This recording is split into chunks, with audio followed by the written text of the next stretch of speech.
నోరు జారుతుంది. ఇది ఏ సీక్రెటు దాచుకోలేదు, అంతా వాగేస్తుందనే కదా నా గురించి అనుకుంటున్నారు. అయ్యో మీనా, ఎందుకు మీనా అలా మాట్లాడుతున్నావు? అర్థమైందండి, అర్థమైంది. మీరు కూడా అత్తయ్య నన్ను చూసినట్టే చూశారు, బఫూన్లాగా. ఇదేమైనా పోటుకత్తా? దీనికి పోయి నేనెందుకు చెప్పాలి అని అనుకున్నారు కదా మీరు. మీనా, అలాంటిదేం లేదమ్మా. అప్పుడు ఇది చెప్పాల్సిన పరిస్థితి అసలు రాలేదమ్మా, అదే నిజం. లేదండి, ఈ ఇంట్లో నన్ను అందరూ పూర్తిగా నమ్మడం మానేశారు. నేనేదైనా ఒక పని చేస్తే కూడా నన్నెవరు అప్రిషియేట్ చేయరండి. అప్పుడు నాకేమనిపించేదో తెలుసా? మా ఆయన బాగుండుంటే ఇలా ఏం జరిగుండదు కదా అని. ఆయన నన్ను అప్రిషియేట్ చేస్తారు, ఆయన నన్ను నమ్ముతారు, నన్ను ఆయన పొగుడుతారు అనిపించేది. కానీ ఇప్పుడు మా ఆయనే నన్ను నమ్మటం లేదు అని నాకు అనిపిస్తుంటే నా వల్ల కావటం లేదండి. నాకు చాలా బాధగా ఉంది. మీనా ప్లీజ్ అమ్మా, ఏడవకు. నేను చెప్పేది విను. నేనెప్పుడు అలా అనుకున్నదే లేదమ్మా. అందులో కొన్ని కాంప్లికేషన్స్ ఉన్నాయి, అందుకే నేను నీకు చెప్పలేదు మీనా. ఆ తర్వాత నేను కోమలకు వెళ్ళిపోయాను. మీనా, నేను ఈ విషయం తప్ప ఏది నీ దగ్గర దాచలేదు కదా. కొంచెం అర్థం చేసుకో మీనా. నాకు అందరికంటే నువ్వే ఎక్కువ మీనా. నేను నీ మీద ఎంత ప్రేమ పెంచుకున్నానో తెలుసా? ప్లీజ్ మీనా, నువ్వు ఇలా ఫీల్ అవుతుంటే నాకు నిజంగా చాలా కష్టంగా ఉంది.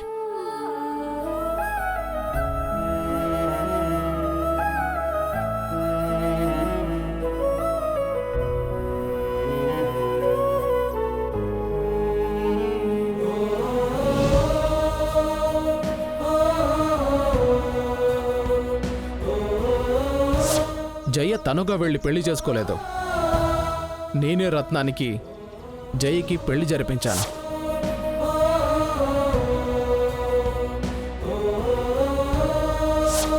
నువ్విచ్చిన మాట నిలబెట్టలేక, ప్రేమించిన వాడితో నువ్వు కలిసి ఉండలేక బావిలోకి దూకి ఆత్మహత్య చేసుకోపోయిందమ్మా.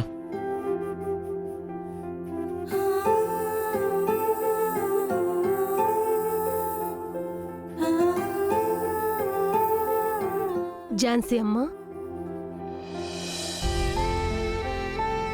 మణి, జయరాం ఏం చెప్పాడో విన్నావా?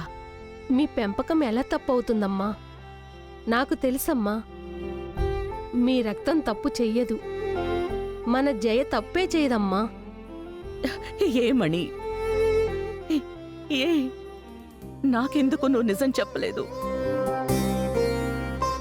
మన జయరామే పెళ్లి చేసి ఇన్నేళ్ళు నా దగ్గర ఈ విషయం ఎందుకు చెప్పలేదు? అది మీ మీదున్న భయం వల్లమ్మా. అంటే వాళ్ళెవ్వరూ వచ్చి నాతో మాట్లాడలేరు కదా? అంత దుర్మార్గురాలనా మణి నేను? అయ్యయ్యో, అలా మాట్లాడకండమ్మా. మీ మీద మర్యాద, అప్పుడు ఉన్న పరిస్థితులు, ఆ తరువాత జయరాం బాబుకైన యాక్సిడెంట్, ఇవన్నీ కలిసి మీతో మాట్లాడడానికి ఒక ఇబ్బందిని క్రియేట్ చేసిందమ్మా. దానికి మించి ఎవరి మీద ఏ తప్పు లేదమ్మా. ఇన్నేళ్లుగా జైకి దూరం ఉండాలి అని తలరాత అనుకుంటాను. చాలమ్మా, పాపం జయ. చూశారు కదా, సంతోషంగా ఉండాల్సిన ఇంట్లో ఒక పని మనిషిగా పనిచేసింది. ఎవరికి వాళ్ళు జయని పట్టుకుని తిడుతున్నారు. జయ నోరు తెరిచి వాళ్ళని ఎదిరించి ఒక్క మాట కూడా మాట్లాడలేదు. ఎందుకమ్మా, ఎందుకు మీరింత పేరు, ఆస్తి, సంపదలు సంపాదించుకున్నారు? అంతా మీ బిడ్డల కోసమే కదమ్మా. తప్పు చేసిన పిల్లల్ని దూరం పెట్టారంటే పర్వాలేదు, కానీ జయ మీద ఏ తప్పు లేదన్నప్పుడు మరి ఇంకెందుకు దూరం పెట్టడమమ్మా? మిమ్మల్ని అడుక్కుంటున్నానమ్మా. మన జయ అనుభవించిన నరకం చాలమ్మా. తనకి విముక్తినివ్వండమ్మా. మళ్ళీ ఇంట్లోకి రానివ్వండమ్మా.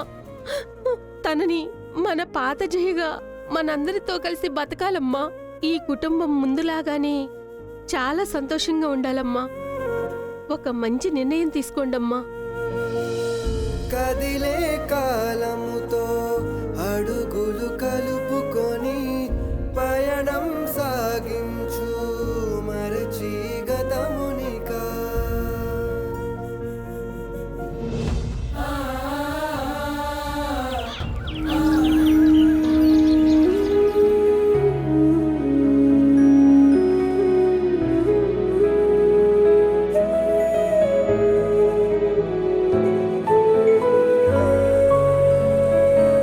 జాన్సమ్మా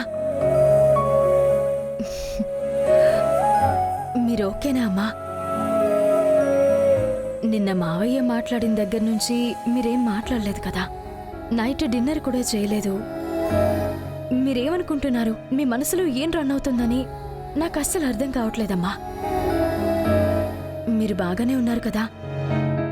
మీకిష్టం లేకపోతే ఏళ్ల తరబడి ఒకరిని ఒక కారణం చెప్పి ఇంటికి దూరంగా పెట్టాం.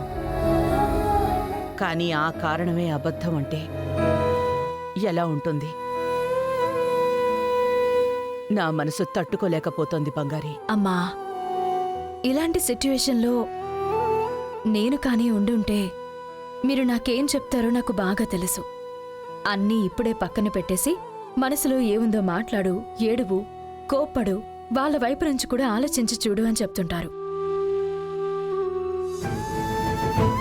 ఇప్పుడు నేను కూడా మీకు అదే చెప్తున్నానమ్మా. వెళ్ళండమ్మా, వెళ్ళి మీ అమ్మాయితో మనసు విప్పి మాట్లాడండి. ఇన్నేళ్లు లోపల పేరుకుపోయిన కోపాన్ని ఏడ్చేసి దాని నుండి విముక్తి పొందండి. అప్పటికి మీకు కోపం తగ్గకుంటే మీ కూతురికి ఒక 4 దెబ్బలు కూడా వేయండి. దానికి మీకు 100% అర్హత ఉంది. ఒకే ఒక్క నిమిషం, ఒక్క నిమిషం ఆవిడ వైపు న్యాయం ఏంటో విందామమ్మా. ఆవిడ దగ్గరికి వెళ్ళి అసలేం జరిగిందని అడిగితేనే సగం సమస్య తీరిపోతుంది. ఎందుకంటే ఇలా అందరికీ దూరమైన ఎన్నో కుటుంబాలలో విలన్గా ఉంది మనుషుల పరిస్థితులే అమ్మా. ఆవిడ సిట్యుయేషన్ చెప్పడానికి కాస్త టైం ఇవ్వండి జాన్సమ్మా. ఇంకా కూడా మీ మనసులో మీ కూతురి మీదున్న కోపాన్ని మిగిల్చుకోకండమ్మా. మొత్తంగా తీసి బయట వేసేసేయండి. జరిగింది ఇంకా చాలమ్మా. ఏం జరిగినా ఆవిడ మీ కూతురు జాన్సమ్మా.